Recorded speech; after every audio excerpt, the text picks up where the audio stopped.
I found out my wife was lying. So I sold my stake in the family business for $10 to my brother and donated my savings to a nonprofit I started in college. When I gave her the divorce papers and she yelled, "I want half," I calmly agreed. And when she saw the $2 offer, her lawyer called mine 19 times in 1 hour. My name is Owen. I'm 34 years old and work as an event planner in Charleston, South Carolina. That day, I came home early from a conference workshop that got canceled at the last minute. It was supposed to be a regular Tuesday, nothing special. I pulled into the driveway around 5, expecting to find Laura in the kitchen or maybe relaxing with her jazz music. But the house was quiet, so quiet it was almost eerie. I remember pausing on the front step, my keys clinking together in my hand, and feeling a flicker of unease. I pushed open the door and called out, "Laura." No answer. The usual smell of garlic and basil wasn't there either. Just stale air and a faint whiff of sweat that I couldn't place. I set my bag down and listened. That's when I heard it. Laughter, low and breathless, and the sound of heavy breathing coming from the game room. I froze. My first instinct was that maybe she was on the phone, but something in the tone of that laughter made my stomach clench. I walked down the hall, each step heavier than the last. My heart thudded in my chest, but I kept moving, the carpet soft under my feet. When I reached the doorway, I stopped. It took me a second to process what I was seeing. Laura was on the couch, her legs tangled with another man's, her shirt half unbuttoned. He was young, probably in his mid-20s, and his face was flushed. He still had his fitness club badge clipped to his polo shirt, as if he'd come straight from work. Their bodies were so close it made my throat go dry. I didn't say anything at first. I just stood there, watching them in the glow of the TV, my mind stuck in a loop. She looked up then, her eyes meeting mine like I'd just walked in on her doing laundry. No panic, no real shame, just a flicker of irritation that I was there too early. The young man pulled back, his face going pale. He stumbled to his feet, his apology coming out in a rush. "I'm sorry, sir. I didn't know." His words tumbled over each other as he grabbed his shoes and bolted out the door. Laura didn't move. She just sat there, buttoning her shirt slowly, her eyes following me like I was the one who had done something wrong. "You're home early," she said, her voice flat, almost bored. I nodded once, my thoughts clicking into place like puzzle pieces. This was it, the moment everything changed. I didn't yell or throw anything. I didn't demand an explanation. In that instant, I saw the whole picture. Lara's betrayal wasn't just a moment of weakness. It was a power play, a calculated risk she assumed she could get away with. I felt a calm settle over me, colder than anything I'd ever known. I knew then that this wasn't going to end with a fight in the living room. This was the beginning of a battle, and I wasn't going to let her win. I turned and walked back down the hall, my mind already racing through the next steps. Laura called after me, but I didn't look back. I had work to do. That night, I didn't go back to our house. I crashed at my brother Evan's lake house, about 30 minutes outside Charleston. It was small, just a weathered cabin that smelled faintly of pine and old beer, but it was quiet. That was all I needed. I didn't toss and turn. I didn't lay awake staring at the ceiling, drowning in anger or heartbreak. Instead, I sat in the worn leather chair by the window, a blanket over my shoulders, staring out at the moonlit water. My thoughts were steady, each one colder and sharper than the last. This wasn't about grief. It wasn't even about Laura. It was about control, the control she thought she had over me and my future. I realized in that moment that she'd never really seen me as her partner. I was just another piece in her carefully constructed life, something to manipulate to her advantage. The next morning, I called May Chun. May was a no-nonsense litigator I'd worked with on a few event contracts, and she had a reputation for being ruthless when she needed to be. I didn't even bother with pleasantries. "May," I said when she picked up, "I need your help with a divorce." She was quiet for a second, probably surprised by the calm in my voice. "Tell me everything," she said. I told her about Laura, the affair, and how I didn't want to fight her the way she expected. "I want to sell my share of the family event venue to Evan for $1, I said. "Just enough to make it legal." There was a pause. "You know the court is going to see that as an attempt to shield assets," May said finally. "They're going to challenge it." I nodded, even though she couldn't see me. "I know," I said. "That's the point." For the first time, she let out a low laugh. "All right," she said. "I'll help you. But this is going to get messy." "I'm counting on it," I said. We spent the next hour going over the details. I had everything lined up, the paperwork for the sale, the documentation showing that my share of the venue was premarital property. May laid out the steps like a chessboard, each move designed to draw Laura out, to force her to fight for something she thought she was owed. "You're going to make her come to you," May said, her voice even, almost impressed. "She's going to see this as a power grab, and she'll come at you with everything she has." "I know," I said. "I'm ready." After we hung up, I felt a strange peace wash over me. It wasn't joy. There was no satisfaction in what I was about to do. It was just the calm that comes from finally deciding to stop being the one who always fixes things. I walked out onto the porch, the early morning chill biting through my t-shirt. The lake was still, the sky just starting to lighten. In that quiet, I knew there was no going back. Laura had made her choice. Now it was my turn. A couple days later, I went to the bank. The same branch Laura and I had opened our joint account in years ago, back when I still believed in the promise of ours. The lobby smelled like stale coffee and floor cleaner, but I didn't care. I was there for something more important than appearances. I walked up to the counter and told the teller I wanted to make a donation, a big one. She raised her eyebrows when I slid the paperwork across the counter, a notarized transfer of my entire personal savings to Sparkbright, the arts education nonprofit I'd started back in college. My little pet project, the thing I'd always said I'd get around to supporting when I had the time. Now, it wasn't just a donation. It was a statement. "Are you sure you want to do this, Mr. Lyman?" she asked, her polite smile wavering. It's a significant amount." "I'm sure," I said. My voice was calm, steady. I had double-checked everything. This was money I'd earned before I ever met Laura. Separate property, legally clean. She scanned the documents again, then gave me a small nod. "We'll process it right away." It took about an hour. When it was done, I asked her to print out a final balance statement for the joint account. She handed me the paper, her nails clicking against the keyboard as she tapped in the last commands. The number staring back at me was stark, $2. Exactly $2. My final message to Laura. I closed the account, moved the small remainder of my personal funds into a new checking account at a community bank across town. Just enough to cover rent at Evans Lake House and a few basic expenses. Everything else was out of reach, untouchable. As I was leaving, the branch manager caught me at the door. He was young, probably younger than me, with the kind of nervous energy that made me wonder if he knew what I was doing. "Mr. Lyman," he said, lowering his voice, "I just want to make sure you understand how permanent this is." "I understand," I said. And I did. Once the money was in Sparkbright's hands, there was no taking it back. No matter how many lawyers Laura tried to throw at it, she couldn't touch a cent of it.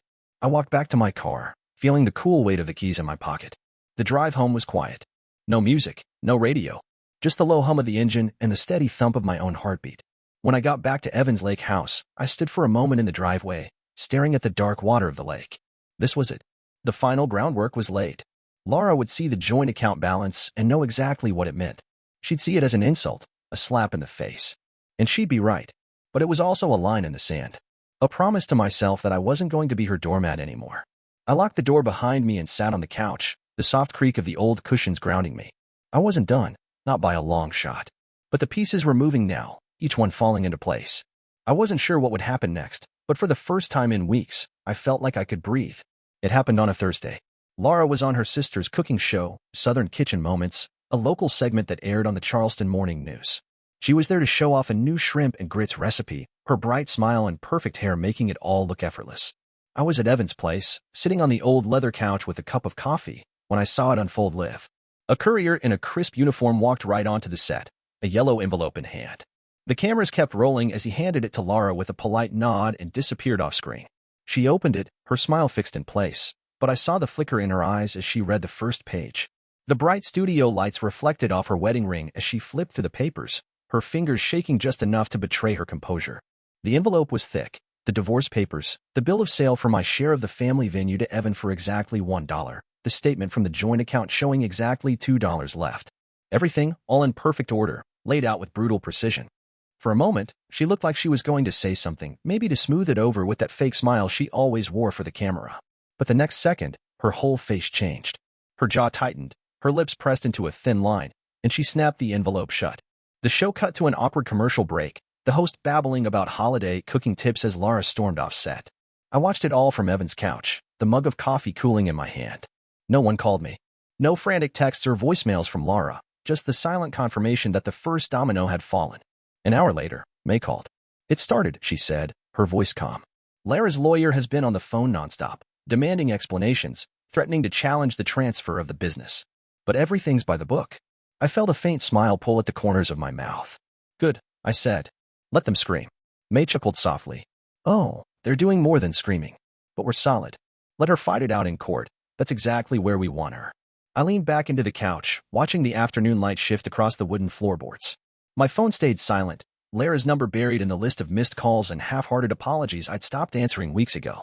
I didn't need to hear them. I didn't need to hear her voice trying to explain away the betrayal. I knew what this was. It was the first real glimpse of who she was behind the curated image, and it wasn't pretty. But it was honest. And that was enough for me. It didn't take long for Laura to strike back. Within days, her lawyer had filed a motion in Charleston County Family Court, seeking to freeze all of my assets, everything from my checking account to my stake in the family event venue. She claimed I was hiding money, that I was deliberately trying to keep her from getting her fair share. May and I met at her office downtown, a sleek glass building that smelled like fresh paint and ambition. She was dressed in her usual black pantsuit, her hair pulled back in a tight bun. Calm, focused, the kind of presence that made the courtroom feel like a chessboard instead of a battlefield. "They're arguing that your sale of the venue to Evan was a fraudulent transfer," she said, flipping through the thick stack of papers Lara's lawyer had dumped on her desk. "They want an emergency injunction to stop the sale and to seize your accounts." "Can they?" I asked, my voice even. I felt no panic, just a cool determination. May looked up from the documents and shook her head. "Not easily. Your share of the venue was separate property before you married Laura. The sale was legal, even if the timing was provocative." I almost laughed at that. Provocative, yeah, that was one way to put it. We spent hours preparing my response. May had me sign affidavits, gather old bank statements from before the marriage, every scrap of paper that proved the venue was mine from the start. She moved with a quiet intensity, never wasting a word, never letting me drift into self-doubt. The court date came fast. I sat in the back of the small family courtroom, wearing a suit that felt both too tight and strangely comforting. Laura was there too, sitting at the other table with her lawyer, her hair pinned back in a severe twist. She didn't look at me. She didn't have to. The way she perched in her chair, the way her lawyer kept glancing nervously at her, told me everything I needed to know. The judge, a tall woman with a soft southern drawl, listened carefully as Lara's lawyer launched into his arguments. He called me manipulative, said I was trying to rob Laura of her rightful share. He painted me as cold, calculating. I almost wanted to laugh. He was describing me exactly as I felt. May didn't flinch. She rose slowly and laid out the facts, point by point. She showed the judge the documents proving my share of the venue was mine before the marriage, that I had every legal right to sell it. She spoke in that quiet, unwavering tone that made the judge lean forward and really listen. When it was done, the judge took a deep breath and looked from me to Laura. "This court sees no basis for an emergency injunction," she said finally. "The transfer of the property is lawful. Ms. Lyman's motions are denied." Lara's face barely changed, but I saw her fingers tighten around the edge of the table, her nails digging into the wood. She wasn't used to losing.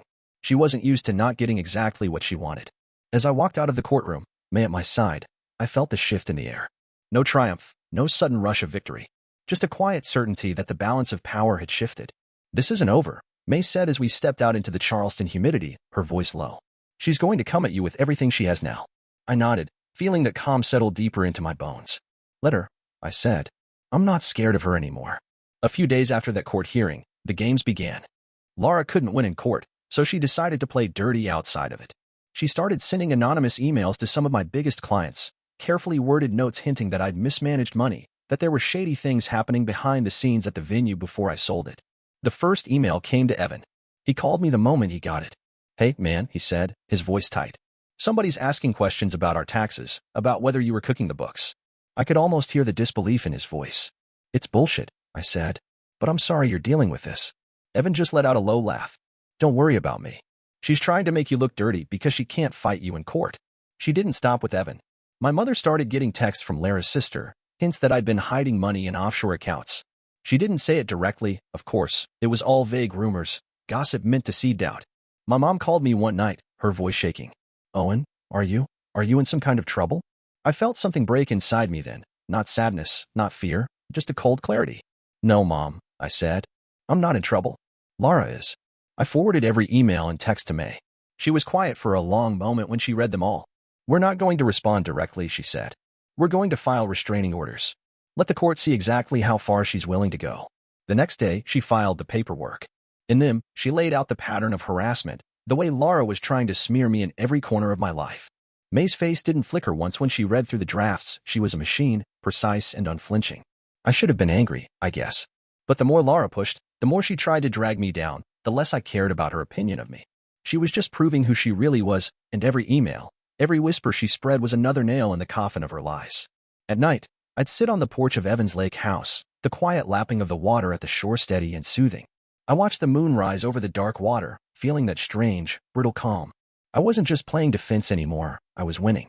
Not by crushing her, not by fighting her on her level, but by refusing to be dragged down into the mud. I knew Laura. I knew she wouldn't stop until she had nothing left, and I was ready to let her exhaust herself trying. By the time discovery started in the divorce case, I was ready. May had built a fortress around me, a wall of documentation and meticulous detail. We sat together at her office late one night, going through every file, every email, every old bank statement. This is what she thinks she's entitled to, May said, tapping the thick stack of papers in front of her. But she's not getting it. I just nodded, my jaw set. I'd stopped trying to reason with Laura a long time ago. When we finally went to court for the asset discovery hearing, I wore the same charcoal suit I'd worn the day I married her. I wanted to remember that day not because of her, but because it reminded me how far I'd come since then. Laura showed up in a white blazer, her makeup perfect, her face the picture of cold dignity. But her eyes flickered when May stood up and started laying out the facts. May went through everything. The separate accounts I'd maintained before we married, the paperwork showing that the venue was mine alone, the evidence of the sale to Evan for $1.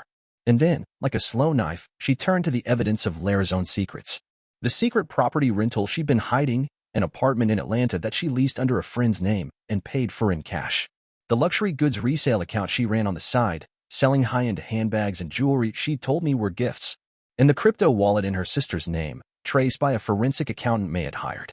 Laura didn't say a word as the judge flipped through the files May handed up. She just sat there, her lips tight, her nails tapping a silent rhythm on the table. The judge's voice was quiet when she finally spoke. This court finds that Ms. Lyman has misrepresented her financial status, she said. Spousal support will be adjusted accordingly. I didn't feel triumph when I heard that. I didn't feel glee. I just felt relief, like a breath I'd been holding for too long had finally been released. Lara's lawyer leaned over to whisper something to her, but she didn't respond. She just stared straight ahead, her face pale, her shoulders drawn in. For the first time, she didn't look like the woman who'd walked out on me so brazenly. She looked like someone who'd been stripped of the story she'd always told herself, that she was untouchable, that she would always win. When the hearing ended, I stood up and walked past her without a word. She didn't look at me, and I didn't need her to. May fell into step beside me as we stepped out into the hallway. It's done, she said. At least this part of it. I just nodded. I know. We walked outside into the bright Charleston afternoon, the air warm and still. I didn't feel the need to celebrate or to gloat. I just felt free. Free of her lies. Free of the weight of pretending we had something real. Free to move on. And for the first time in months, I realized that was all I'd ever wanted. 9 months later, everything was final. The last signatures went on the paperwork in a sterile office downtown, the smell of fresh coffee mixing with old paper. Laura didn't come. Her lawyer did. I didn't blame her. By then, there was nothing left to fight over. I walked out of that office feeling lighter than I had in years. Not happy exactly, just clear. Like I had finally stopped carrying a weight that was never mine to hold. I moved into a small apartment down by the river. Nothing fancy, but it had big windows that looked out over the harbor and a little balcony where I could drink my coffee in the mornings. I kept things simple. A couple of chairs, a bed, a small kitchen. Enough. Sparkbright, the nonprofit I'd seeded with my savings, was thriving. We'd just opened a new workshop for kids in North Charleston, and the local paper ran a story about it last week. I clipped it out and stuck it to the fridge with a magnet shaped like a lighthouse. A little reminder that the past wasn't all bad, that sometimes, even the worst things can make something good. Sometimes I still caught glimpses of Laura, on TV or in social media posts from mutual friends. She was still performing, the perfect hostess, the perfect wife to someone new, maybe. But I didn't watch long enough to find out. She was a chapter I'd already closed. One morning, I was sipping coffee on my balcony when Evan stopped by. He leaned on the railing, the sun glinting off the river behind him. You did it, he said, handing me a paper bag with warm muffins from the bakery down the street. You really did it. I shrugged. I didn't do much. I just stopped letting her use me. He nodded, his gaze thoughtful. That's more than most people ever manage. I thought about that as he walked away. About how long I'd spent trying to be the perfect husband, the perfect partner. About how much I'd given up to keep the peace. And how, in the end, the only thing that really mattered was the peace I found on my own. That night, I watched the sun sink into the river, the sky streaked with gold and violet. I didn't feel the need to celebrate. I didn't need to call anyone or post about it online. I just sat there, the quiet of the water washing over me, and let the relief sink in. This was my life now. A little smaller, a little simpler. But it was mine. And that was enough.